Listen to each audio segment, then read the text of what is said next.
अस्सलाम वालेकुम रहमतुल्लाहि व बरकातुहू। डियर व्यूवर्स, आज की इस वीडियो में ह्यूमन बॉडी पार्ट्स के बारे में बात करेंगे।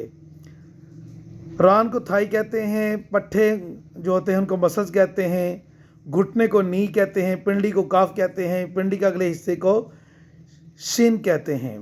वेन्स, नसें, एंकल, टखना, हील, एड़ी, फुट राइट, दाहिना पाँव, टो, पैर का अंगूठा, फिंगर्स, कंकल्स, उंगलियों के दरमियानी जोड़ को कहते हैं। शाद की उंगली को फोर फिंगर कहते हैं। बालिश या एक गिट को स्पैन कहते हैं। बाजू के अगले हिस्से को थंब कहते हैं। रिस्ट कलाई को कहते हैं। आर्म बाजू को कहते हैं। अंगूठे को फोर आर्म भी कहते हैं।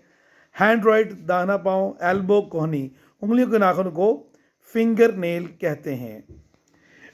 मजीद इसमें माथे या पेशानी को फोरहेड कहते हैं। चिक्स गालों को नोज, लिप, चिन, बियर्ड दाढ़ी को कहते हैं। मोस्टैचेस मूंछ को कहते हैं। नॉस्ट्रिल नथने को कहते हैं।